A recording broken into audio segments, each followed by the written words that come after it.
अभिनंदन, आभार, नमस्कार। मेरा नाम है आशुतोष त्रिपाठी और आप देख रहे हैं हिंदी सुबह अकादमी। कल यानी 30 सितंबर को जिन जिन लोगों का जो है एग्ज़ाम लगा हुआ है यूजीसी नेट का, उनके लिए बहुत बहुत मेरी तरफ से शुभकामनाएं और मेरी तरफ से एक सप्रेम भेंट कि शुक्ल जी की कुछ महत्वपूर्ण पंक्तियों को लेकर उपस्थित हूँ। उसके अतिरिक्त 2 प्रश्न पत्र मैं डिस्क्रिप्शन में लगा रहा हूँ, जो यूजीसी नेट और हायर के बिल्कुल लेवल पे बना हुआ प्रश्न पत्र है। 100 200 प्रश्न का है, उसको ज़रूर देखिएगा और इसको देख के जाइएगा। निश्चित रूप से आपको बहुत फ़ायदा मिलने वाला है। तो ये आपके लिए एक मेरी तरफ से परीक्षा की दृष्टि से एक सप्रेम भेंट है।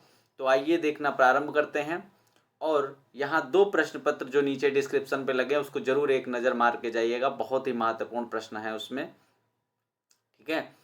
तो आइए प्रारंभ करते हैं। आचार्य रामचंद्र शुक्ल द्वारा लिखित हिंदी साहित्य का इतिहास 1929 के महत्वपूर्ण कथनों का विश्लेषण। आइए, आचार्य शुक्ल ने शिव सिंह सेंगर की शिव सिंह सरोज को एक वित्त संग्रह, एक बात और मैं इसको भी नीचे लगा दूंगा, ठीक है, इसका भी पीडीएफ एक नीचे लगा दूंगा तो आप लोग इसको भी ले लीजिएगा। तो 3 चीज़, 2 प्रश्न पत्र और इसको, तीनों को मैं नीचे लगा दूंगा, आप देख लीजिएगा।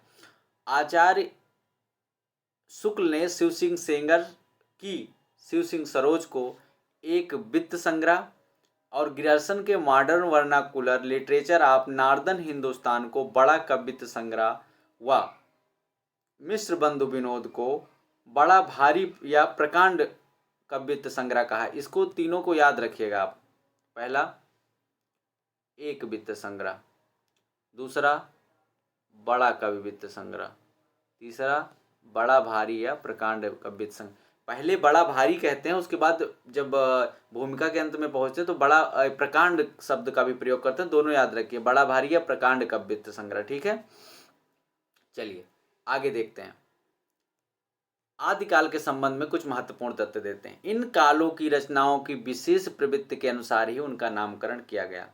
मतलब जो काल विभाजन किया गया उनकी एक विशेष प्रवृत्ति के अनुसार ही किया गया है।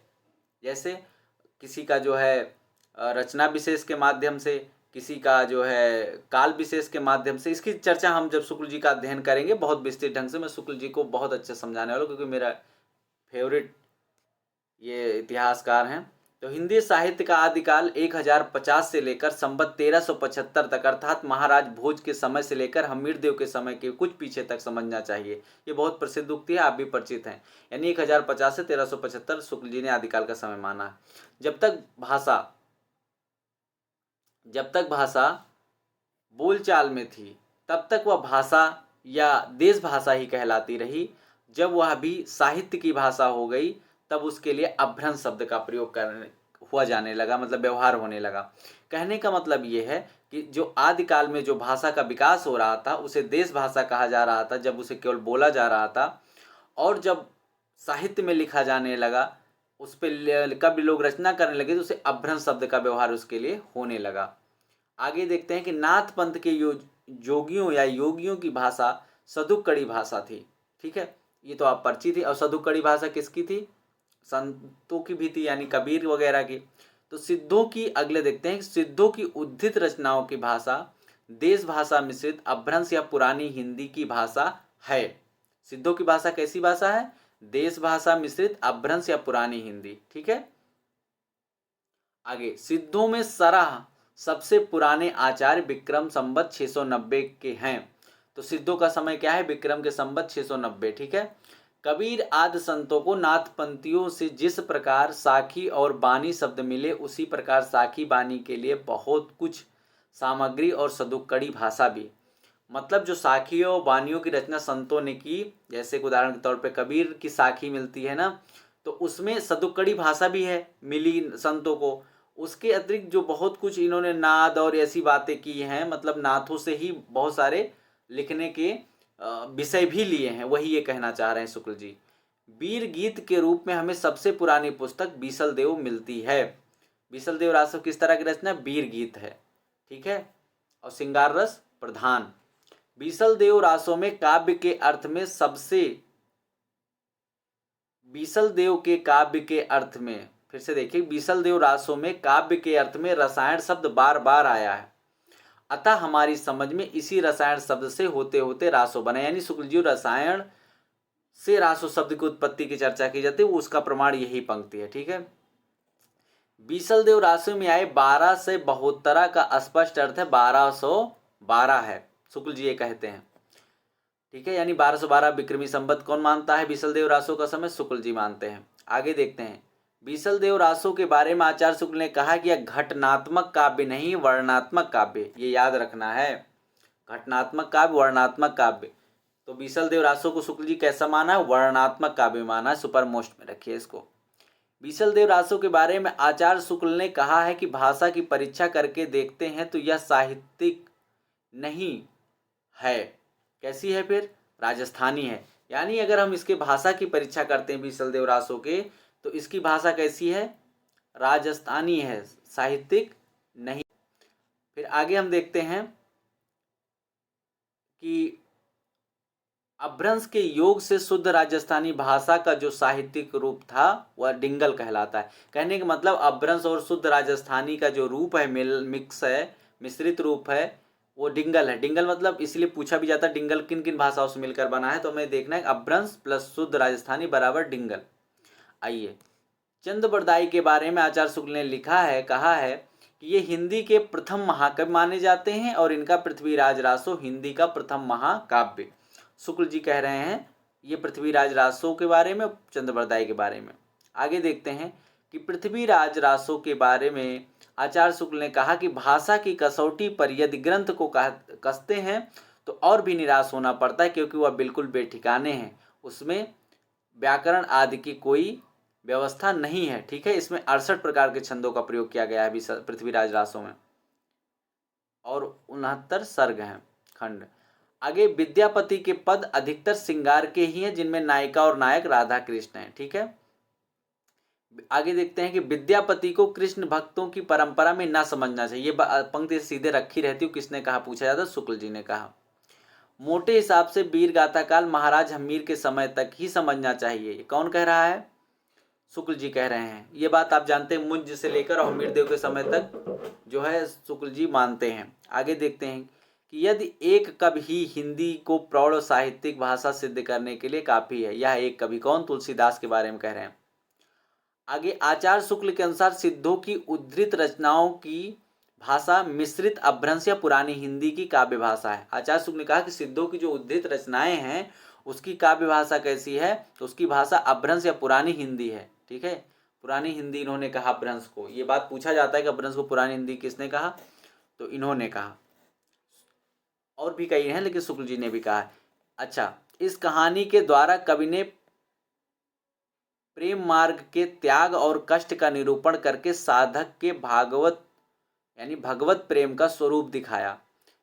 ये किसके? कुतुबन कृत मृगावती के बारे में कह रहे हैं। क्या कह रहे हैं शुक्ल जी?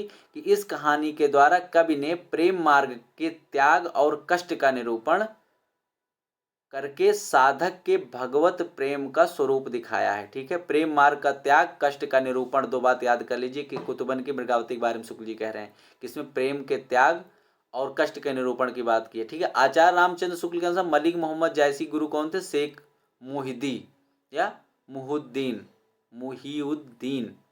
आगे, प्रेम गाथा की परंपरा में पद्मावत सबसे प्रौढ़ और सरस है। ये पद्मावत के बारे में कौन कह रहा है? शुक्ल जी कह रहे हैं कि प्रेम गाथा की परंपरा में पद्मावत सबसे प्रौढ़ और सरस रचना है। ठीक है, सबसे प्रौढ़ और सरस किसके बारे में कह रहे हैं प्रेम गाथा में? पद्मावत।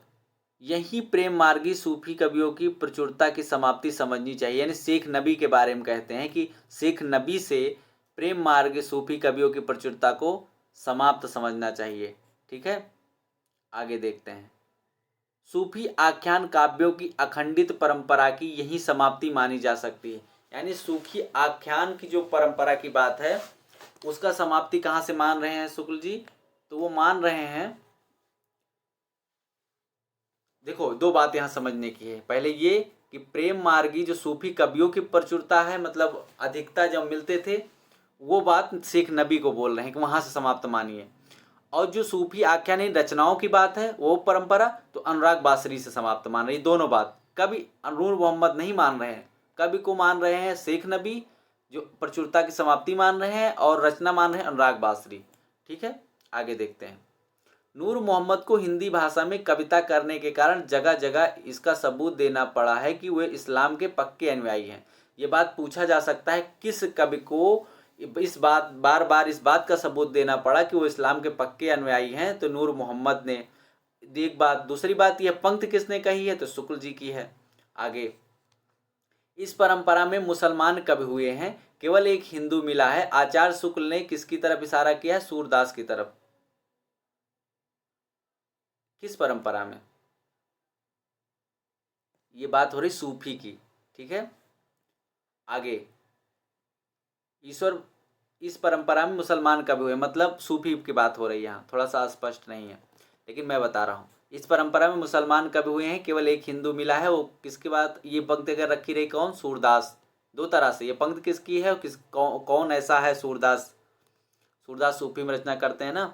आगे, जनता पर चाहे जो प्रभाव पड़ा हो, पर उक्त गद्दी के भक्त शिष्यों ने सुंदर सुंदर पदों द्वारा जो मनोहर प्रेम संगीत धारा बहाई, उसने मुरझाते हुए हिंदू जीवन को सरस और प्रफुल्लित किया। श्री वल्लभाचार्य जी के लिए यह बात शुक्ल जी ने कही। सुपर मोस्ट है ये, इसको सुपर मोस्ट समझिए। ठीक है, इसको हम सुपर मोस्ट का कोड लिखते हैं, यम। तो जनता पर चाहे जो प्रभाव पड़ा हो, ठीक है, पर उक्त गद्दी के भक्त शिष्यों ने सुंदर सुंदर, मतलब उक्त वल्लभाचार्य का जो वल्लभ संप्रदाय था उसके बारे में कह रहे हैं। उक्त गद्दी यानी वल्लभ संप्रदाय के भक्त शिष्यों ने सुंदर सुंदर पदों द्वारा जो मनोहर प्रेम संगीत धारा बहाई, उसने मुरझाते हुए हिंदू जीवन को सरस और प्रफुल्लित कर दिया। ठीक है, आगे देखते हैं। सूर की बड़ी भारी विशेषता नवीन प्रसंगों के अद्भावना। सुपर मोस्ट बात है ये। ठीक है, नवीन प्रसंगों के अद्भावना, और यही बात तुलना करते तुलसीदास में कि तुलसीदास में इसकी कमी पाई जाती है। आगे, ये बड़े भारी कृष्ण भक्त और गोस्वामी विट्ठल जी के बड़े कृपा पात्र शिष्य थे। कौन? रसखान। सुपर मोस्ट पंक्ति है, यूजीसी ऐसे प्रश्नों को फंसाता है। ठीक है, कि ये बड़े भारी कृष्ण भक्त कब, एक बात, दूसरा ये स्थापना में दे देगा कि जो है, और ये विट्ठल जी के बड़े कृपा पात्र थे। पहली बात ये पता होना चाहिए कि जो है रसखान विट्ठल जी के कृपा पात्र थे। कृष्ण भक्त तो आप चलो मार दोगे, तो दो बात समझनी कि विट्ठल नाथ के कृपा पात्र थे और ये बड़े भारी कृष्ण भक्त कवि थे। आगे रसखान के बारे में, इन भक्तों का हमारे साहित्य पर बड़ा भारी उपकार है। कृष्ण भक्त कवियों के बारे में कह रहे हैं। सुपर मोस्ट वाक्य है कि इन भक्तों का हमारे साहित्य पर बड़ा भारी उपकार है। आगे देखते हैं। आचार्य शुक्ल ने केशव दास को भक्ति काल में सम्मिलित किया है। आचार्य शुक्ल ने केशव दास को भक्ति काल में सम्मिलित किया है अन्य कवियों में। आगे, रामचरित मानस को लोगों के हृदय का हार कहा। किसने कहा? शुक्ल जी ने कहा। तो यहाँ अंडरलाइन ये कर सकते हैं, मतलब ये बात कि हृदय का हार किस रचना को कहा, लोगों के हृदय का हार किस रचना को कहा जा सकता है? तो कहा जाता है, जा सकता नहीं, तो कहा जाता रामचरितमानस को। यह उक्ति किसकी है? तो यह उक्ति है शुक्ल जी की। फिर आगे देखते हैं कि गोस्वामी जी की भक्ति पद्धति की सबसे बड़ी विशेषता है उसकी सर्वांग पूर्णता। अब यहाँ एक बात समझ लो कि ये जो सर्वांग पूर्णता है, ये किसकी विशेषता है? तुलसीदास की। और नए प्रसंगों की उद्भावना किसकी है? सूरदास की। दोनों याद कर लीजिए, चाहे इसको आप रिवीजन मान लीजिएगा चाहे जो हो, लेकिन ये बात याद रखिए। मैं ऐसे बस चर्चा करता चलूंगा, आपको याद रहेगा। नवीन प्रसंगों की उद्भावना सूरदास, और सर्वांग पूर्णता तुलसीदास, ये विशेषता है। आगे देखते हैं। रामचरितमानस में तुलसी केवल कवि रूप में ही नहीं, उपदेशक के रूप में भी सामने आते हैं। बहुत प्रसिद्ध पंक्ति है, शुक्ल जी की है। ठीक है, प्रेम और श्रृंगार का ऐसा वर्णन जो बिना किसी लज्जा और संकोच के सबके सामने पढ़ा जा सके, गोस्वामी जी का ही है। सुपर मोस्ट पंक्ति है ये भी। आगे फिर से दोहरा देते हैं। प्रेम और श्रृंगार का ऐसा वर्णन जो बिना किसी लज्जा और संकोच का सबके सामने पढ़ा जा सके, गोस्वामी जी का ही है। हम निसंकोच कह सकते हैं कि यह एक कवि ही हिंदी का प्रौढ़ साहित्यिक भाषा सिद्ध करने के लिए काफी सुपरमोस्ट पंक्ति है। पूछा जाता है किसके बारे में कहा है, तो आप कबीर को मत मार के चले आना। आगे देखते हैं कि कबीर की अपेक्षा खुसरो का ध्यान भाषा की ओर अधिक था। कबीर की अपेक्षा, ये सुपर मोस्ट पंक्ति है, इसको भी सुपर मोस्ट में रखिए। ठीक है, कबीर की अपेक्षा खुसरो का ध्यान भाषा की ओर अधिक था। ठीक है, जायसी के श्रृंगार में मानसिक पक्ष प्रधान है, शारीरिक पक्ष गौड़। देख लो, ये सुपर मोस्ट बात है। जायसी के श्रृंगार में मानसिक पक्ष प्रधान है, भावनात्मक प्रेम, शारीरिक गौड़ है। ठीक है, आगे जायसी का ये याद रखना है कि मानसिक पक्ष प्रधान है, ये पूछा जाता है। कबीर ने अपनी झाड़ फटकार के द्वारा हिंदुओं और मुसलमानों की कट्टरता को दूर करने का जो प्रयास किया वह अधिकतर चिढ़ाने वाला सिद्ध हुआ, हृदय को स्पर्श करने वाला नहीं। ये बात भी आपको याद रखनी है कि कबीर ने अपनी झाड़ फटकार के द्वारा हिंदुओं और मुसलमानों की कट्टरता को दूर करने का जो प्रयास किया वह अधिकतर चिढ़ाने वाला सिद्ध हुआ, हृदय को स्पर्श करने वाला नहीं। ठीक है, और आगे देखते हैं कि इसमें कोई संदेह नहीं कि कबीर को राम नाम रामानंद जी से ही प्राप्त हुआ, पर आगे चलकर कबीर के राम रामानंद से भिन्न हो गए। ये यहाँ पे थोड़ा ये कहा मतलब, तो ये बात कबीर के बारे में कह रहे हैं तुलसी जी। ठीक है, आगे चल रहे हैं। तो ठीक है, हम आगे देखते हैं कि इसमें कोई संदेह नहीं कि कबीर को राम नाम रामानंद जी से ही प्राप्त हुआ, पर आगे चलकर कबीर के राम रामानंद से भिन्न हो गए। ठीक है, आगे इसमें कोई संदेह नहीं कि कबीर ने ठीक मौके पर जनता के उस बड़े भाग को संभाला जो नाथपंथियों के प्रभाव से प्रेम और भक्ति रस से शून्य शुष्क पड़ता जा रहा था। ये भी सुपर मोस्ट पंक्ति है। इसमें कोई संदेह नहीं कि कबीर ने ठीक मौके पर जनता के उस बड़े भाग को संभाला जो नाथपंथियों के प्रभाव से प्रेम भाव और भक्ति रस से शून्य शुष्क पड़ता जा रहा था। आगे हम देखते हैं, भक्ति धर्म की रसात्मक अनुभूति है।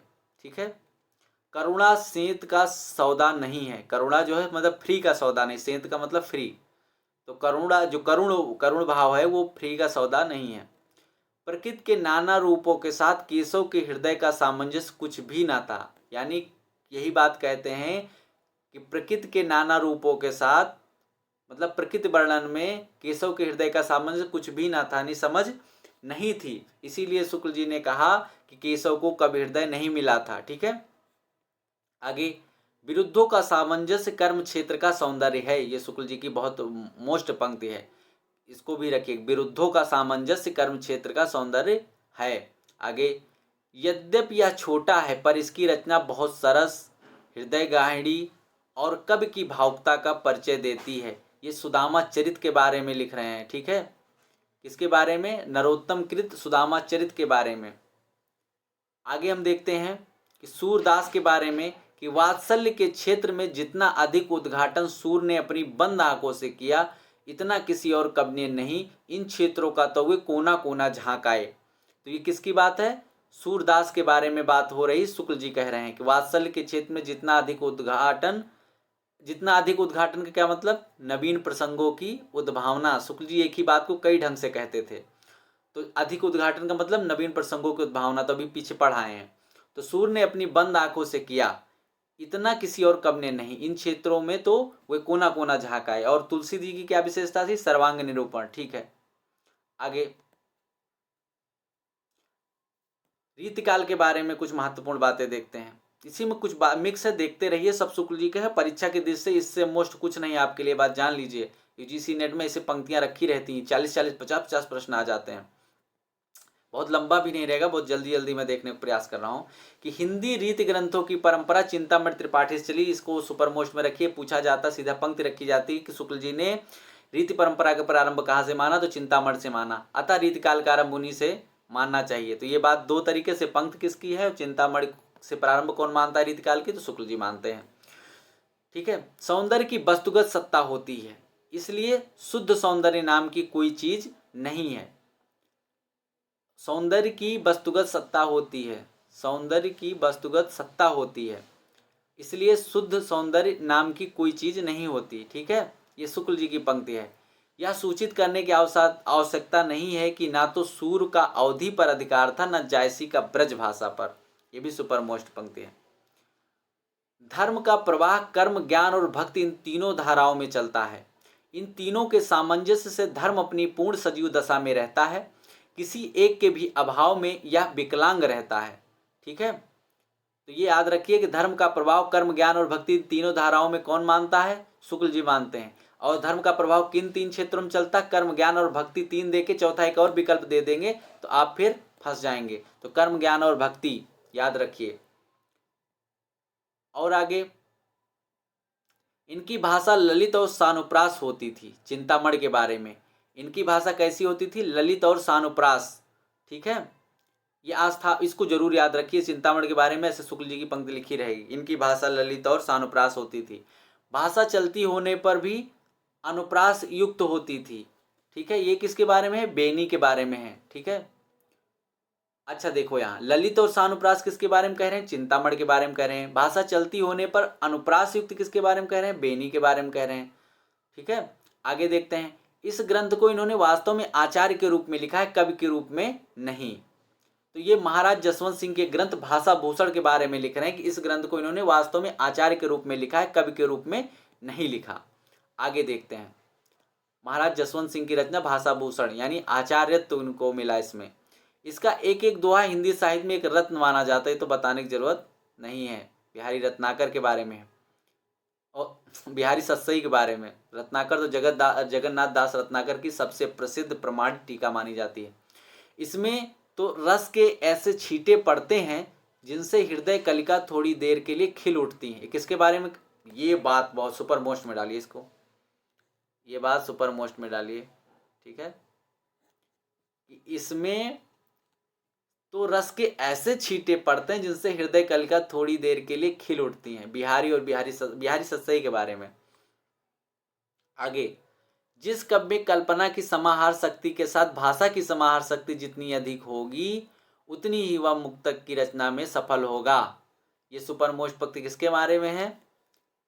तो ये बात है बिहारी के बारे में। कहते हैं जिस काव्य में कल्पना की समाहार शक्ति के साथ भाषा की समाहार शक्ति जितनी अधिक होगी उतनी ही वह मुक्तक की रचना में सफल होगा। ये शुक्ल जी के बारे में कह रहे हैं, ये शुक्ल जी बिहारी के बारे में कह रहे हैं। और इन्हीं इसी संदर्भ में कहते हैं कि जो है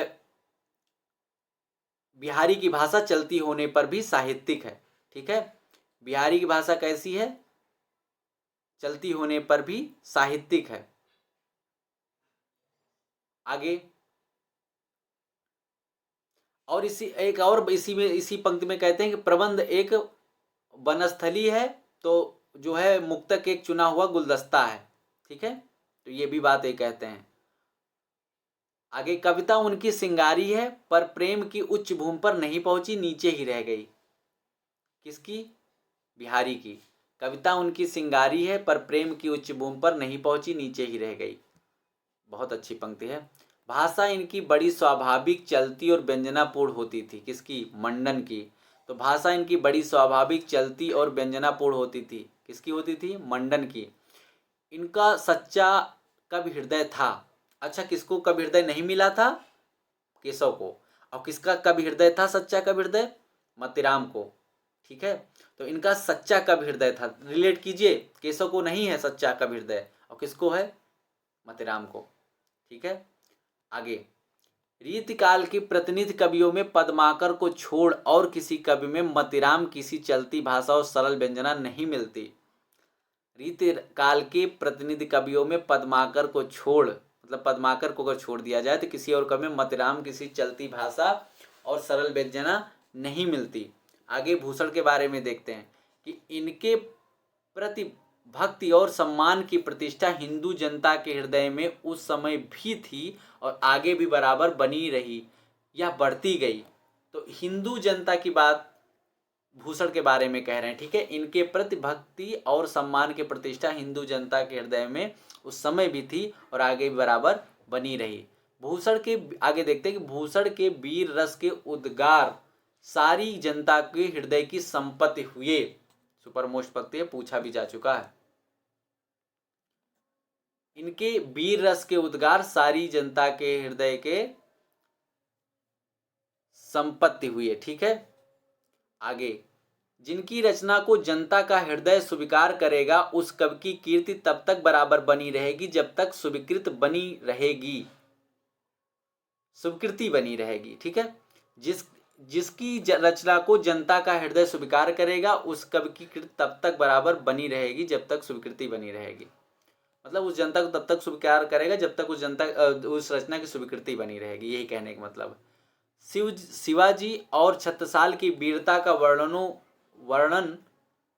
वर्णनों को कोई कवियों की झूठी खुशामद नहीं कह सकता। मतलब शिवाजी छत्रसाल की जो वीरता का वर्णन मिलता है, उसे कोई कवियों की झूठी खुशामद नहीं कह सकता कि रचना, मतलब उन्होंने पैसा पाने के लिए शिवाजी और छत्रसाल की बहादुरी के झूठे बातें लिखी, वाकई ये सच है, शुक्ल जी ये कहना चाह रहे हैं। तो वो हिंदू जात के प्रतिनिधित्व करते, सुपर मोस्ट। एक बात ये जानो, रीतकाल में हिंदू की बात आए तो भूषण के बारे में कहा जा रहा है। आगे चलो, सुखदेव मिश्र के बारे में कि छंद शास्त्र पर इनका सा विशद निरूपण और किसी कवि में नहीं किया है। छंद शास्त्र पर इनका सबसे, क्योंकि छंद तो बहुत कम मिलाते हैं मतलब रीतिकाल में, तो उसमें जो छंद शास्त्र पर सबसे अधिक विशद निरूपण है वो किसका है? सुखदेव का, सुखदेव मिश्र। आगे देव के बारे में, रीतिकाल के कवियों में यह बड़े ही प्रतिभा संपन्न कवि थे।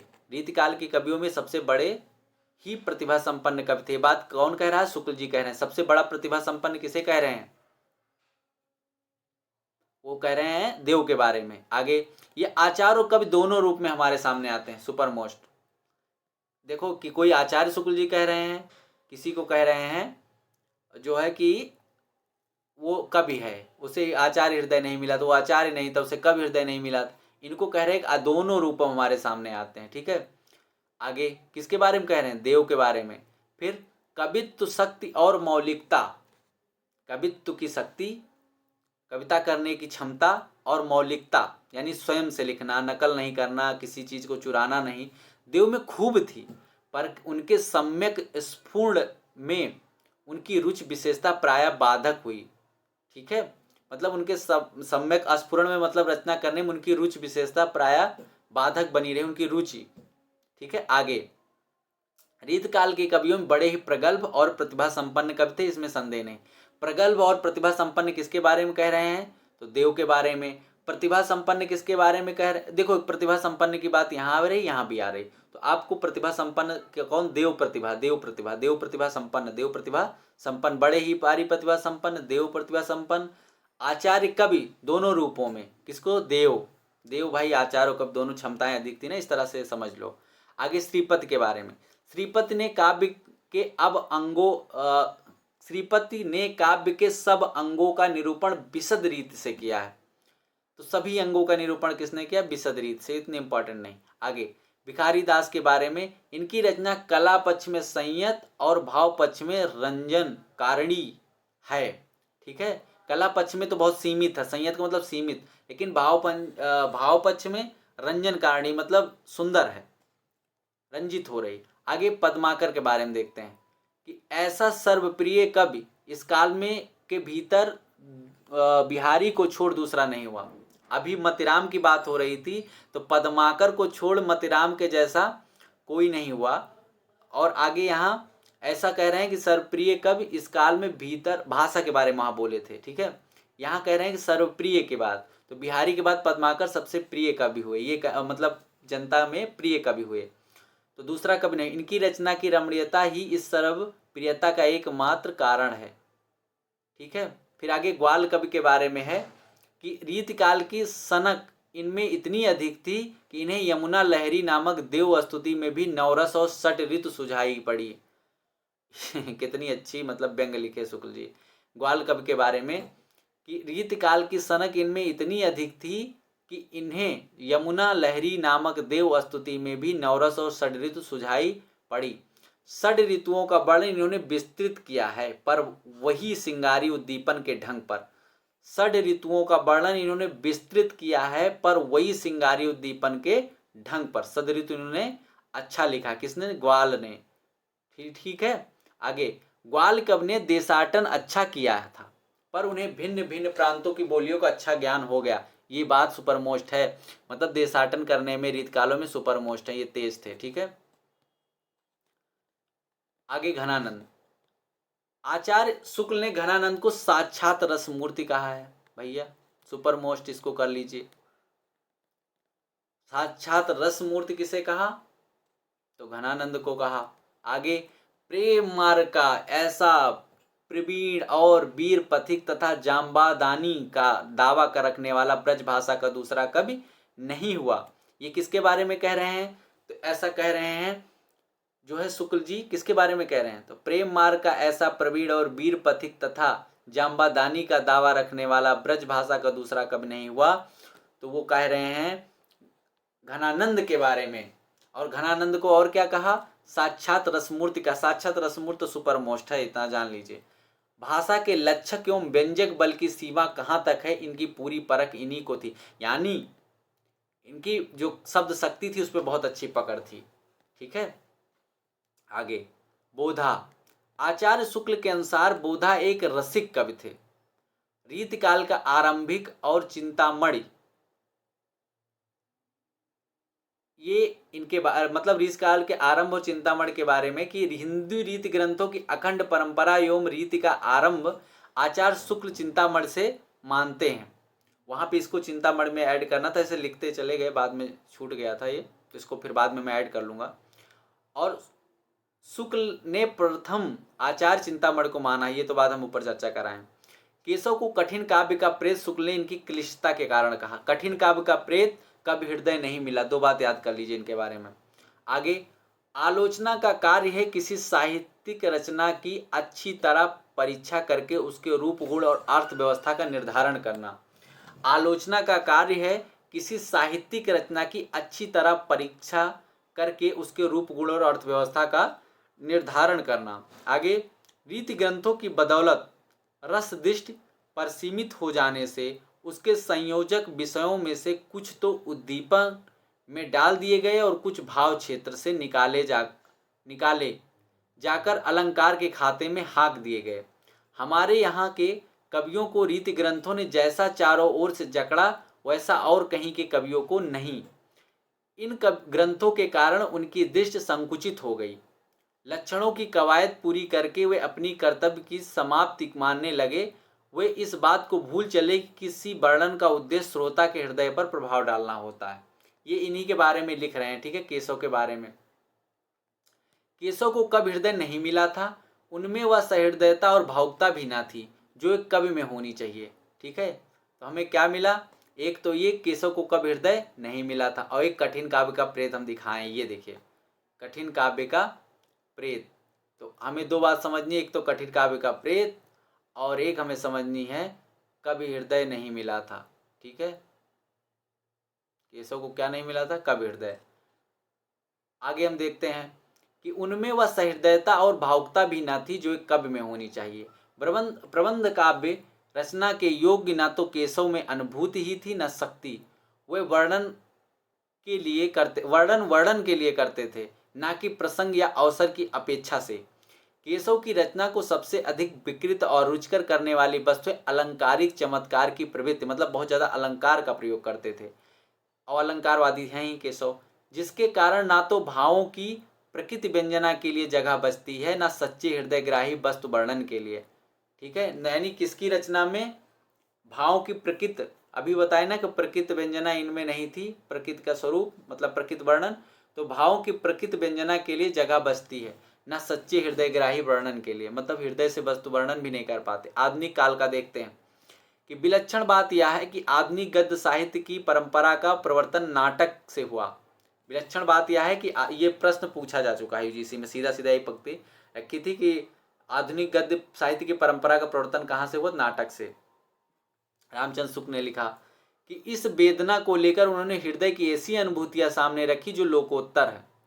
कहाँ तक वे वास्तविक अनुभूतियां हैं और कहाँ तक अनुभूतियों की रमणीय कल्पना, यह नहीं कहा जा सकता। आचार्य शुक्ल महादेवी वर्मा के बारे में कह रहे हैं कि इस वेदना को लेकर उन्होंने हृदय की ऐसी अनुभूतियां सामने रखी जो लोकोत्तर है। कहाँ तक वास्तविक अनुभूतियां और कहाँ तक अनुभूतियों की रमणीयता कल्पना, यह नहीं कहा जा सकता। आगे, इनकी रहस्यवादी रचनाओं को देखना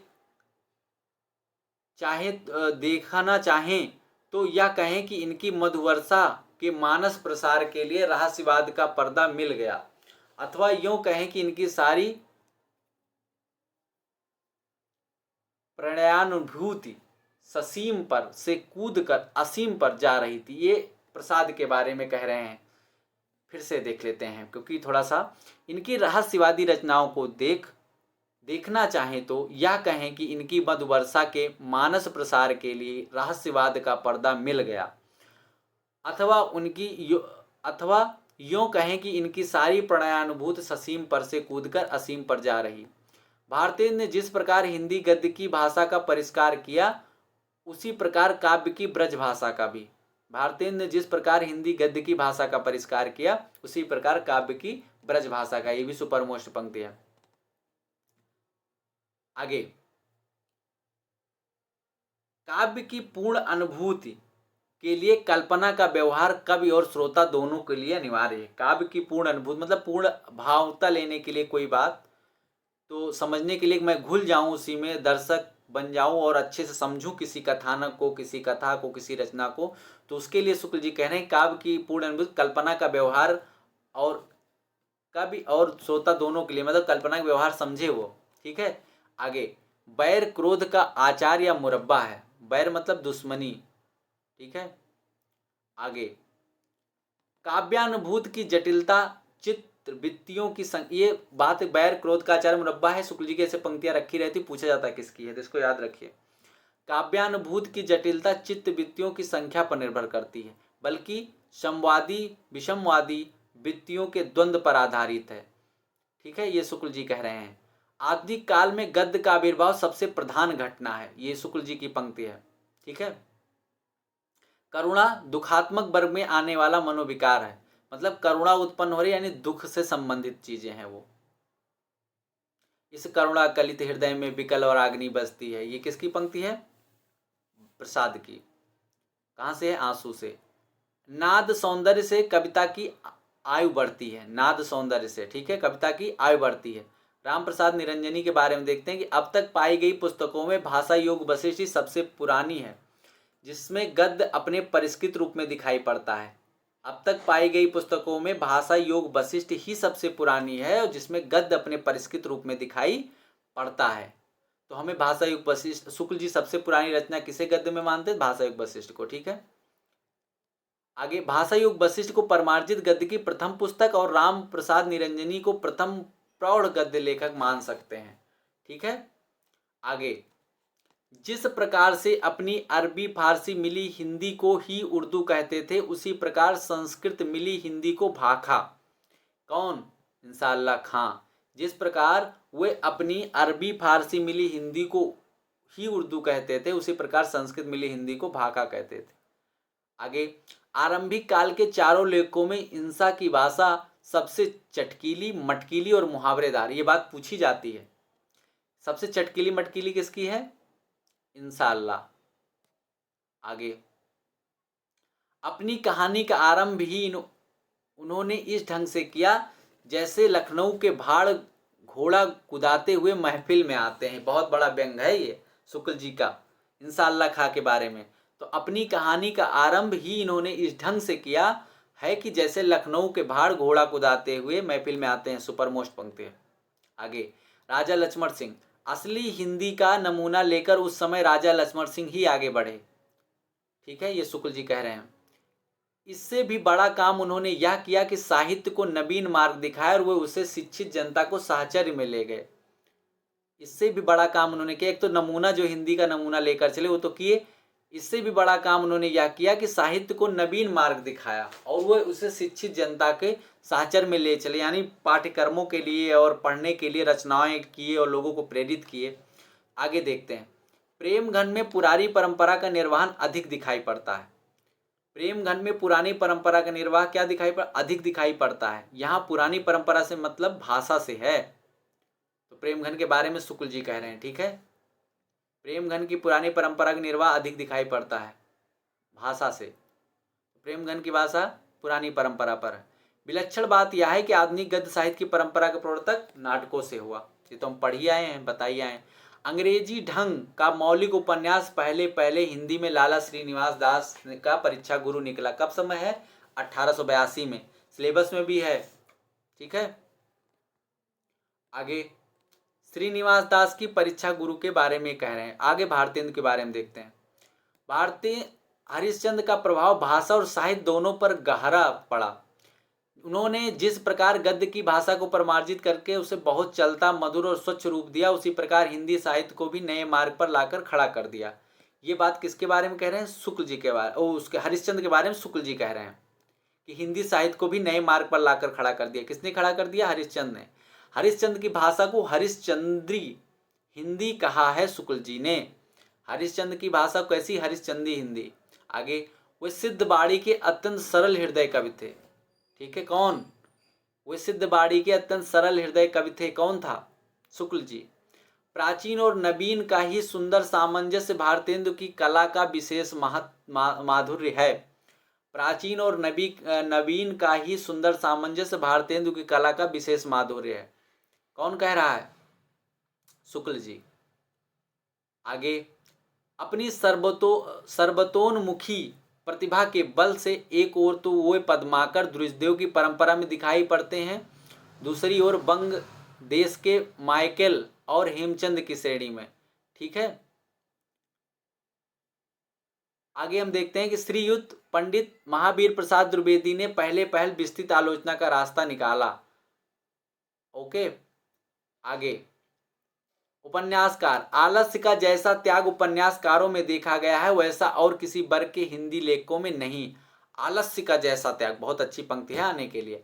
आलस्य का जैसा त्याग, हम यहाँ जो पढ़े ना, समझो आई है एग्जाम, इस दृष्टि से देखें तो आलस्य का जैसा त्याग उपन्यासकारों में देखा गया है वैसा और किसी वर्ग के हिंदी लेखकों में नहीं। बाबू देवकीनंदन खत्री के बारे में। पहले मौलिक उपन्यास लेखक जिनके उपन्यासों की सर्वसाधारण में धूम हुई, काशी के बाबू देवकीनंदन खत्री थे। ठीक है, इनको सब साधारण, सबसे पहले इन्हीं की रचनाओं की धूम मिलती है। ये वास्तव में घटना प्रधान कथानक या किस्से हैं जिनसे जीवन के विविध पक्षों चित्रण का कोई प्रयत्न नहीं, इनसे ये साहित्यिक कोट में नहीं आते। बाबू देवकीनंदन खत्री की रचनाओं को शुक्ल जी किस कोट में नहीं लेते? साहित्यिक कोट में। उन्होंने साहित्यिक हिंदी न लिखकर हिंदुस्तानी लिखी जो केवल इसी प्रकार की हल्की रचनाओं में दे सकती है। पंडित किशोरीलाल गोस्वामी के बारे में लिख रहे हैं कि इन्होंने साहित्यिक हिंदी न लिखकर हिंदुस्तानी लिखी जो केवल इसी प्रकार की हल्की रचनाओं में काम दे सकती है। अच्छा, आगे उपन्यासकारों का ढेर लगा देने वाले दूसरे मौलिक उपन्यासकार पंडित किशोरी लाल गोस्वामी हैं। ठीक है, जिनकी रचनाएं साहित्यिक कोट में आती हैं। देखिए 60 से ज़्यादा उपन्यास हैं। उपन्यासकारों का ढेर लगा देने वाले दूसरे मौलिक उपन्यासकार किशोरीलाल गोस्वामी। आगे साहित्य की दृष्टि से इन्हें हिंदी का पहला उपन्यासकार कहा जा सकता है। आगे हिंदी की पहली मौलिक कहानी इंदुमती। यदि इंदुमती किसी बंगला कहानी की छाया नहीं है तो हिंदी की यही पहली मौलिक कहानी। अगर जिसको समझ नहीं आ रहा है टेंशन मत लीजिए, देखते जाइए, समझ लीजिए, बाद में हम शुक्ल जी को एक तरफ से अध्ययन करेंगे, आपको शुक्ल जी को रटवा देंगे, टेंशन मत लीजिए। यदि इंदुमती किसी बंगला कहानी की छाया नहीं है तो हिंदी की पहली मौलिक कहानी ठहरती है। इसके उपरांत 11 वर्ष का समय फिर दुलाई वाली का नंबर आता है। यानी इंदुमती को अगर मतलब ये कह रहे हैं मौलिक कहानी तो पहले नंबर, उसके बाद 11 वर्ष का समय, उसके बाद दुलाई वाली। निबंध गद्य की कसौटी है। ये पंक्ति किसने कहा? शुक्ल जी ने। निबंध गद्य की कसौटी। आगे यदि गद्य कवियों को लेखकों की कसौटी है तो निबंध गद्य की कसौटी। यदि गद्य जो है कवियों या लेखकों की कसौटी है गद्य, तो निबंध गद्य की कसौटी। यानी निबंध कितना अच्छा लिखा गया गद्य की विशेषता बतलाएगा। भाषा की पूर्ण शक्ति का विकास निबंधों में ही सबसे अधिक संभव होता है। भाषा का पूर्ण शक्ति का प्रयोग निबंधों में ही सबसे अधिक संभव होता है। गुलेरी और उसने कहा था के बारे में कि आचार्य शुक्ल ने उसने कहा था कहानी को अद्वितीय कहानी माना है। कैसी कहानी? अद्वितीय कहानी। अच्छा, आगे देखते हैं कि इसके पक्के यथार्थवाद के बीच सूरज की चरम मर्यादा के भीतर भावुकता का चरम उत्कर्ष अत्यंत निपुणता के साथ संपुटित है। घटना इसकी ऐसी है जैसे बराबर हुआ करती है, पर उसमें भीतर से प्रेम का ऐसा स्वर्गीय स्वरूप झांक रहा है, केवल झांक रहा, निर्लज्जता के साथ पुकार या करा नहीं रहा। ये जब मैंने अभी कहानी फास्ट रिवीजन करवाया था तो उसमें उसने कहा था, मैं ये पंक्ति मैंने रखी हुई है। आगे देखते हैं कि इसकी घटनाएं ही बोल रही हैं, पात्रों के बोलने की अपेक्षा नहीं। मतलब पात्र बोले ना बोले, घटनाएं ही बोल रही हैं। आगे यह बेधड़क कहा जा सकता है कि शैली की जो विशिष्टता और अर्थगर्भित वक्रता कुलेरी जी में मिलती वह किसी लेखक में नहीं मिलती। क्या विशेषता? शैली की जो विशेषता और अर्थगर्भित वक्रता। ठीक है, आगे महावीर प्रसाद द्विवेदी के बारे में देखते हैं। तो महावीर प्रसाद द्विवेदी को हम देख रहे हैं। तो महावीर प्रसाद द्विवेदी, आचार्य शुक्ल ने महावीर प्रसाद द्विवेदी के लेखों को बातों का संग्रह कहा है। ये सुपर मोस्ट बातें है, हल्के में मत रहिए इसको। बातों का संग्रह किसे कहा? आचार्य शुक्ल ने महावीर प्रसाद द्विवेदी की रचनाओं को, लेखों को क्या कहा? लेखों को कहा, रचनाओं को नहीं। बातों का संग्रह। आगे, द्विवेदी जी के लेखों को पढ़ने से ऐसा जान पड़ता है कि लेखक बहुत मोटी अक्ल के पाठकों के लिए लिख रहा है। सुपर मोस्ट बात है ये। लेखक के द्विवेदी जी के लेखों को पढ़ने से ऐसा जान पड़ता है कि लेखक बहुत मोटी अक्ल के पाठकों के लिए लिख रहा है। आगे, पंडित गोविंद नारायण मिश्र के गद्य को समास अनुप्रास में गुथे शब्द गुच्छों का एक अटाला समझिए। पंडित गोविंद नारायण गद्य को समास अनुप्रास में गुथे शब्द गुच्छों का एक अटाला समझिए। ये भी बढ़िया पंक्ति है, वो याद कर लीजिए कि गद्य को समास और अनुप्रास में गुथे शब्द गुच्छों का अटाला किसे कहा है?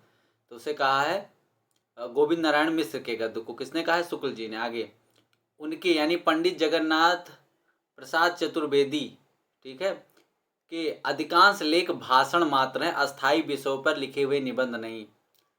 तो पंडित जगन्नाथ प्रसाद चतुर्वेदी के अधिकांश लेख को शुक्ल जी क्या कह रहे हैं? भाषण कह रहे हैं। और बातों का संग्रह किसके लेखों कह रहे हैं? महावीर प्रसाद द्विवेदी के।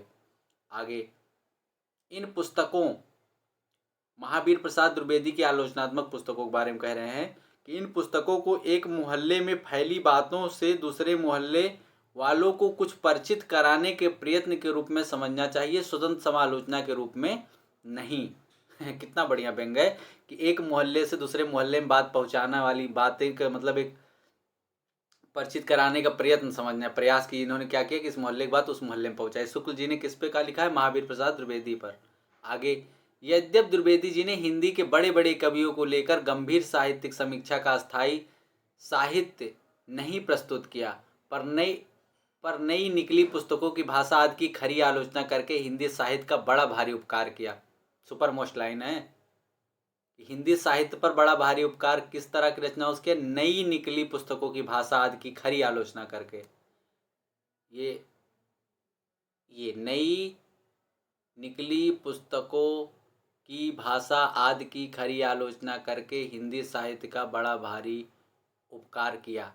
ठीक है, आगे, यह द्विवेदी जी ना उठ खड़े होते तो जैसी अव्यवस्थित व्याकरण विरुद्ध और उटपटांग भाषा चारों ओर दिखाई पड़ती थी, उसकी परंपरा जल्दी न रुकती। उसके प्रभाव से लेखक सावधान हो गए और जिनमें भाषा की समझ और योग्यता थी उन्होंने अपना सुधार किया। प्रसाद और प्रेमी के बारे में देखते हैं। हरिकृष्ण प्रेमी, प्रसाद जी ने अपना क्षेत्र प्राचीन हिंदू काल के भीतर चुना, ऐतिहासिक, और प्रेमी जी ने मुस्लिम काल के भीतर। प्रसाद के नाटकों में स्कंदगुप्त श्रेष्ठ है, प्रेम जी के नाटकों में रक्षाबंधन। मतलब प्रेमी ने जो है ज़्यादातर मुस्लिमों पर आधारित लिखा है और प्रसाद ने क्या है कि हिंदू, जो प्राचीन हिंदू काल थे उनमें लिखा है, और खास करके गुप्त वंश पे तो बहुत लिखा, मौर्य वंश पे लिखा है। ठीक है, आगे, केवल प्रोफेसर नगेंद्र की सुमित्रा नंदन पंत पुस्तक ही ठिकाने की मिली है। ठीक है, आगे, अयोध्या सिंह उपाध्याय हरिओ, अरे तो भाई ये हिंदी के प्रोफेसर थे, दिल्ली विश्वविद्यालय में चोटी रह चुके थे, तो इनको तो भाषा की अच्छी समझ थी। आगे, सुमित्रा नंदन पंत। आगे, अयोध्या प्रसाद हरिओद, अयोध्या सिंह उपाध्याय हरिओद के बारे में देखते हैं कि काव्य अधिकतर भाव व्यंजनात्मक और वर्णनात्मक है। काव्य अधिकतर कैसे है? भावात्मक और व्यंजनात्मक। आगे, गुप्त जी, मैथिली शरण गुप्त वास्तव में सामंजस्यवादी कवि हैं, प्रतिक्रिया का प्रदर्शन करने वाले अथवा मद में झुमाने वाले कवि नहीं हैं। गुप्त जी कैसे हैं कि वास्तव में सामंजस्यवादी कवि हैं, अंडरलाइन करो, सामंजस्यवादी कवि, प्रक्रिया का प्रदर्शन करने वाले अथवा मद में झुमाने वाले कवि नहीं हैं। मतलब प्रक्रिया का प्रदर्शन और मद में झुमाने वाले नहीं है। ये कैसे हैं? सामंजस्यवादी। सब प्रकार की, अब देखो तीसरा बढ़िया चीज मिला, सामंजस्यवादी कब, गुप्त जी। नौ नए प्रसंगों की उद्भावना सूरदास। सर्वांग निरूपण, सर्वांग पूर्ता जो है वो तुलसीदास। आगे, प्राचीन के प्रति पूज्य भाव और नवीन के प्रति उत्साह दोनों इसमें है, किसमें, गुप्त में। उनका पांडित्य, जीवन क्या था, उनका जीवन क्या था, जीवन की विषमता का एक छांटा हुआ दृष्टांत था। वाह, इस कविरत्न के बारे में, पंडित सत्यनारायण कविरत्न के बारे में, उनका जीवन क्या था, जीवन की विषमता का एक छाटा हुआ दृष्टांत था उनकी रचनाएं। अच्छा, आगे, उसका यानी छायावाद का प्रधान लक्ष्य काव्य शैली की ओर था, वस्तु विधान की ओर नहीं। अर्थभूमि या वस्तु भूमि का तो उसके भीतर बहुत संकोच हो गया। ठीक है, आगे, हिंदी कविता की नई धारा का प्रवर्तक, इन्हीं को विशेषता श्री मैथिली शरण गुप्त और मुकुटधर पांडे को समझना चाहिए। हिंदी कविता की नई धारा का प्रवर्तन। ठीक है, असीम और अज्ञात प्रियतम के प्रति अत्यंत चित्रमय भाषा में अनेक प्रकार के प्रेमोद्गारों तक ही काव्य की गतिविधि प्राय बंध गई। ठीक है, आगे, असीम की बात, असीम और अज्ञात प्रियतम के प्रति अत्यंत चित्रमय भाषा में अनेक प्रकार के प्रेमोद्गारों तक ही काव्य की गतिविधि प्राय बंध गई, ये शुक्ल जी कह रहे हैं। छायावाद शब्द का प्रयोग रहस्यवाद तक ही न रहकर काव्य शैली के संबंध में प्रतीकवाद यानी सिंबलिज्म के अर्थ में होने लगा, छायावाद शब्द का। ठीक है, आगे, छायावाद को चित्र भाषा या अभिव्यंजन पद्धति कहा है, किसने, शुक्ल ने कहा है कि छायावाद को चित्र भाषा या अभिव्यंजन पद्धति।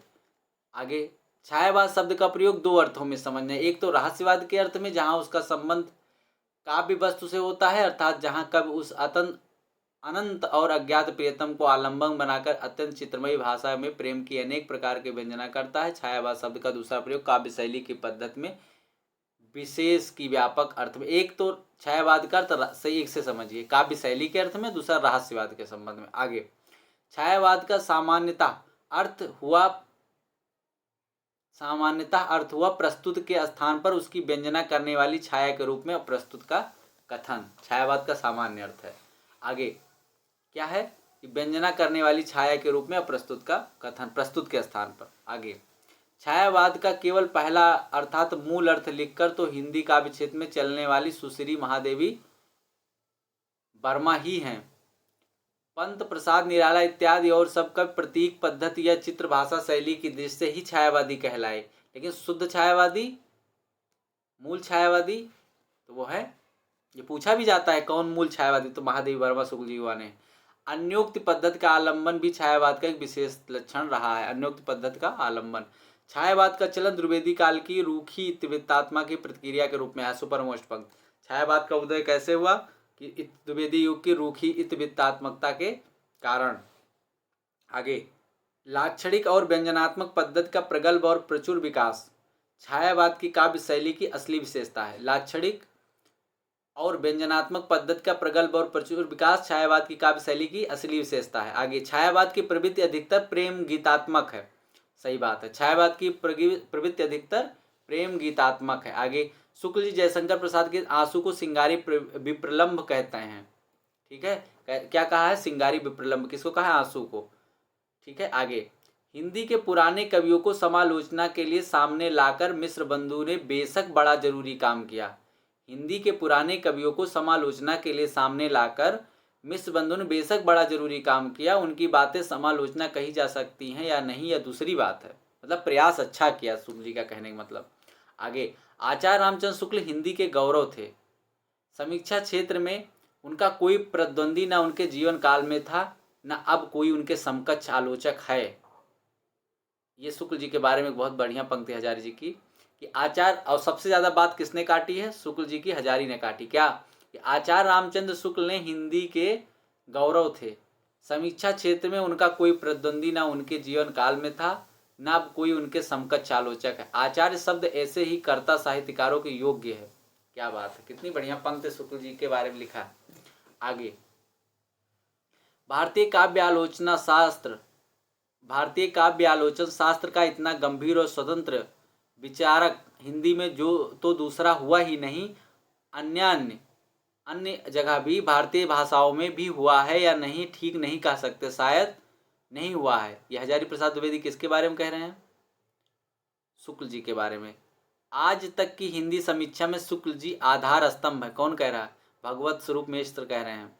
आगे, छायावाद को सिंगारी कविता आचार्य शुक्ल ने कहा। ठीक है, आचार्य शुक्ल ने रस को हृदय की मुक्तावस्था मानते हैं। रस को किसकी मुक्तावस्था मानते हैं? हृदय की। जिस प्रकार आत्मा की मुक्त अवस्था ज्ञान दशा कहलाती, उसी तरह हृदय की मुक्त अवस्था रस दशा कहलाती है। ये कविता क्या है से है, सिलेबस में लगा हुआ यूजीसी के। शुक्ल ने काव्य को कर्म योग एवं ज्ञान योग के समकक्ष रखते हुए भाव योग कहा है। शुक्ल ने काव्य को कर्म योग एवं ज्ञान योग के समकक्ष रखते भाव योग कहा है। कविता काव्य को क्या कहा? भाव योग कहा है, जो मनुष्य के हृदय को मुक्तावस्था में पहुंचाती है। ठीक है, आगे, शुक्ल जी भारतीय पुनरुत्थान युग की उन परिस्थितियों की उपज थे जिन्होंने राजनीति में महात्मा गांधी, कविता में रविन्द्रनाथ ठाकुर, जयशंकर प्रसाद आदि को उत्पन्न किया। मतलब इनके समकक्ष बताया कि जिस तरह राजनीति में जो है महात्मा गांधी हुए, कविता में रविन्द्रनाथ टैगोर हुए, जयशंकर प्रसाद आदि हुए, उसी तरह आलोचना में किसका नाम है? शुक्ल जी का। आगे, कविता का उद्देश्य हृदय को लोक सामान्य की भावभूमि पर पहुंचा देना है। कविता का उद्देश्य हृदय को लोक और सामान्य की भावभूमि पर पहुंचा देना है। ये एग्जाम के बाद ये मैं इसको जो है प्राइवेट करने वाला हूँ वीडियो, क्योंकि मैं नए सिरे से पूरा शुक्ल युग का किताब का ही अध्ययन करवाऊंगा, तो इसको प्राइवेट करूंगा, केवल एग्जाम के लिए है ये। प्रत्यय बोध, अनुभूति और वेग युक्त प्रवृत्ति, इन तीनों के गूढ़ संश्लेषण का नाम भाव है। प्रत्यय बोध, अनुभूति और वेग युक्त प्रवृत्ति, इन तीनों के गूढ़ संश्लेषण का नाम भाव है। प्राइवेट का मतलब हटा दिया जाएगा यूट्यूब से। भ्रमर गीत का महत्व एक बात से और बढ़ गया है। भक्त शिरोमणि सूर ने इसमें सगुणोपासना का निरूपण बड़े ही मार्मिक ढंग से हृदय की अनुभूति के आधार पर तर्क पद्धति पर नहीं किया। हृदय की मार्मिकता के आधार पर किया, तर्क पर नहीं किया। भक्ति के लिए ब्रह्म का सगुण होना अनिवार्य है। भक्ति के लिए ब्रह्म का सगुण होना अनिवार्य है। तुलसी उत्तरी भारत की समग्र जनता के हृदय मध्य मंदिर में पूर्ण प्रतिष्ठा के साथ विराजमान रहे। तुलसीदास उत्तरी भारत की समग्र जनता के हृदय मंदिर में पूर्ण प्रेम प्रतिष्ठा के साथ विराजमान रहे, शुक्ल जी ने कहा। ठीक है, इनका हृदय कवि का, मस्तिष्क आलोचक का और जीवन अध्यापक का था। आचार्य शुक्ल के लिए है। इनका हृदय कवि का, मस्तिष्क आलोचक का और जीवन अध्यापक का था, या अध्यापक थे। हिंदी समीक्षा को भारतीय और वैज्ञानिक भूमि पर प्रतिष्ठित करने में शुक्ल जी ने युग प्रवर्तक का कार्य किया। उनका यह कार्य हिंदी के इतिहास में सदैव स्मरणीय रहेगा। किसने कहा? नंदुलारे वाजपेयी ने। आगे, रसमीमांसा से शुक्ल जी का कि अध्यात्म शब्द की मेरी समझ में काव्य या कला के क्षेत्र में कहीं कोई जरूरत नहीं है। इसी प्रकार जब वे धार्मिक अंधविश्वासों का खंडन करते हैं तो उनका लहजा कबीर की तरह आक्रामक दिखाई देता है। ईश्वर साकार है कि निराकार, लंबी दाढ़ी वाला है कि चार हाथ वाला, अरबी बोलता है कि संस्कृत, मूर्ति पूजने वाला है, इससे दोस्ती रखता है कि आसमान की ओर हाथ उठाने वाले से, इन बातों पर विवाद करने वाले अब केवल उपहास के पात्र होंगे। इसी प्रकार सृष्टि के जिन रहस्यों को विज्ञान खोल चुका है, उनके संबंध में जो पौराणिक कथाएं और कल्पनाएं 6 दिनों में सृष्टि की उत्पत्ति, आदम हव्वा का जोड़ा, 84 लाख योनि आदि हैं, वे अब काम नहीं दे सकती। वस्तुतः शुक्ल जी ने विकासवाद के सिद्धांत के तहत साहित्य को व्यक्ति के सामाजिक जीवन से अविच्छिन्न बताते हुए उसके समाजोन्मुख रूप पर बल दिया है। अपनी इसी भूमिका में उन्होंने लिखा, विकास परम सत्य है, बड़े महत्व का सिद्धांत है। सामाजिक उन्नति के लिए हमारे प्रयत्न इसलिए रचित हैं कि हम समष्टि के अंग हैं, अंग भी ऐसे कि चेतन हो गए हैं। अतः समष्टि के उद्देश्य विधान का अभाव नहीं हो सकता, क्योंकि हम उसके एक अंग होकर उस अपने आप में उसका अनुभव करते हैं। रसमीमांसा में शुक्ल जी ने कहा, फिर आगे ये भी रसमीमांसा का ही था, कि दीन और असहाय जनता को निरंतर पीड़ा पहुंचाते चले जाने वाले क्रूर आताताइयों को उपदेश देने, उनसे दया की भिक्षा मांगने और प्रेम जताने तथा उनकी सेवा शुश्रूषा करने में ही कर्तव्य की सीमा नहीं मानी जा सकती। मनुष्य के शरीर में जैसे दक्षिण और वाम 2 पक्ष हैं, वैसे ही उसके हृदय के भी कोमल और कठोर, मधुर और तीक्ष्ण 2 पक्ष हैं और बराबर रहेंगे। काव्य कला की पूरी रमणीयता इन दोनों पक्षों के समन्वय के बीच मंगल या सौंदर्य के विकास में दिखाई पड़ती है। आगे, ऐसी तुच्छ वृत्ति वालों का अपवित्र हृदय कविता के निवास के योग्य नहीं है। कविता देवी के मंदिर ऊंचे, खुले, विस्तृत और पुनीत हृदय हैं। सच्चे कवि राजाओं की सवारी, ऐश्वर्य की सामग्री में ही सौंदर्य नहीं ढूंढा करते। वे फूस के झोपड़ों, धूल मिट्टी में सने किसानों, बच्चों के मुंह में चारा डालते पक्षियों, दौड़ते हुए कुत्तों और चोरी करती हुई बिल्लियों में कभी कभी ऐसे सौंदर्य का दर्शन करते हैं जिसकी छाया महलों और दरबारों तक नहीं पहुंच सकती। मनुष्य लोकबद्ध प्राणी है, उसकी अपनी सत्ता का ज्ञान तक लोकबद्ध है। लोक के भीतर ही कविता क्या किसी कला का प्रयोजन और विकास होता है। आगे, कविता ही मनुष्य के हृदय को स्वार्थ संबंधों के संकुचित मंडल से ऊपर उठाकर लोक सामान्य की भूमि पर ले जाती है। इस भूमि पर पहुँचे हुए मनुष्य को कुछ काल के लिए अपना पता ही नहीं रहता, वह अपनी सत्ता को लोक सत्ता में लीन किए रहता है। ठीक है, आगे बस थोड़ा सा और बचा है कि छायावाद नाम चल पड़ने का परिणाम यह हुआ कि बहुत से कवि रहस्यात्मकता, अभिव्यंजना के लाक्षणिक वैचित्र, वस्तु विन्यास की विशृंखला, चित्रमयी भाषा और मधुमयी कल्पना को ही साध्य मानकर चले। ठीक है, शैली की इन विशेषताओं की दूरारूढ़ साधना में ही लीन हो जाने के कारण अर्थभूमि के विस्तार की ओर उनकी दृष्टि न रही। विभाव पक्ष या तो शून्य अथवा अनिर्दिष्ट रहा। इस प्रकार प्रसारोन्मुख काव्य क्षेत्र बहुत कुछ संकुचित हो गया। पंत जी की रहस्य भावना स्वाभाविक है। कैसी है? स्वाभाविक, सांप्रदायिक नहीं। ठीक है, पंत जी की रहस्य भावना स्वाभाविक है, सांप्रदायिक नहीं। ऐसी रहस्य भावना इस रहस्यमय जगत के नाना रूपों को देख प्रत्येक सहृदय व्यक्ति के मन में कभी कभी उठा करती है। गुंजन में भी पंत की रहस्य भावना अधिकतर स्वाभाविक पद पर पाई जाती है। जगत अनेक रूपात्मक है और हमारा हृदय अनेक भावात्मक है। अध्यात्म शब्द की मेरी समझ में काव्य या कला के क्षेत्र में कोई जरूरत नहीं। इस आनंद शब्द ने काव्य के महत्व को बहुत कुछ कम कर दिया, उसे नाच तमाशे की तरह बना दिया है। करुण रस प्रधान नाटक के दर्शकों के आंसुओं के संबंध में यह कहना कि आनंद में भी तो आंसू आते हैं, केवल बात टालना है। करुण रस प्रधान नाटक के दर्शकों के आंसुओं के संबंध में यह कहना कि आनंद में भी तो आंसू आते हैं, केवल बात टालना है। दर्शक वास्तव में दुख का ही अनुभव करते हैं। अभी पीछे पढ़ा है कि शुक्ल ने दुख का ही कारण माना है करुण रस को। हृदय की मुक्त दशा में होने के कारण वह दुख ही भी रसात्मक होता है।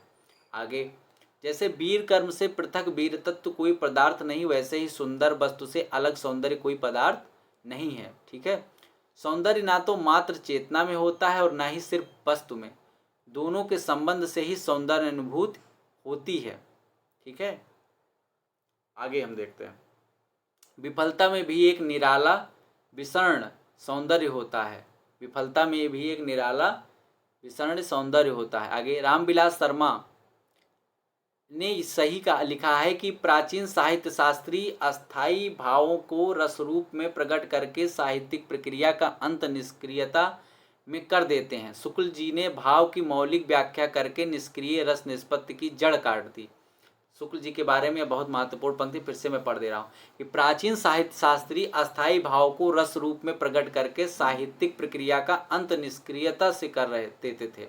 शुक्ल ने भाव की मौलिक व्याख्या करके निष्क्रिय रस निष्पत्ति की जड़ काट दी। आगे फिर देखते हैं, राम स्वरूप चतुर्वेदी ने शुक्ल जी के बारे में कहा है, लिखा है कि आचार्य का विषय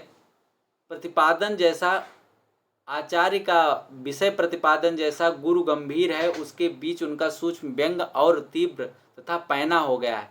घनी बड़ी मूछों के बीच हल्की मुस्कान की तरह, उनकी जो घनी मूछ थी बीच हल्की मुस्कान की बात मतलब रिलेट कर रहे हैं। तो इस तरह से हमने महत्वपूर्ण पंक्तियां शुक्ल जी की देखी हैं। ये स्वाभाविक है कि इससे प्रश्न बहुत आसानी से मिल सकते हैं, मिलेंगे मुझे, क्योंकि शुक्ल जी की पंक्ति आएगी तो मैंने महत्वपूर्ण इसमें रखने की कोशिश की है।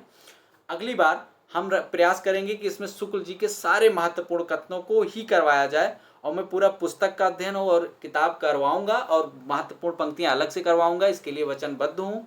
इसके बाद 2 प्रश्न पत्र, मैं इसका PDF प्लस 2 प्रश्न पत्र और नीचे डिस्क्रिप्शन में लगा रहा हूँ। एग्जाम देने से पहले ये 3 काम आपको करने, इसका वीडियो देखना है, फास्ट भगा देख लीजिएगा।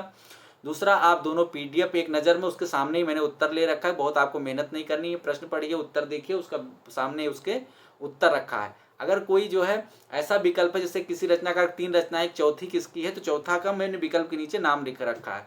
तो इस तरह से आप देखिएगा, और हम आपको आपके उज्जवल भविष्य की शुभकामनाएं देते हैं। कल आप एग्जाम में नेट क्वालिफाई करिए, JRF निकालिए। बहुत बहुत आपको शुभकामनाएं, बहुत बहुत धन्यवाद, और फिर मिलते हैं एग्ज़ाम के बाद नए पाठ्यक्रम पर चर्चा करने के लिए। धन्यवाद।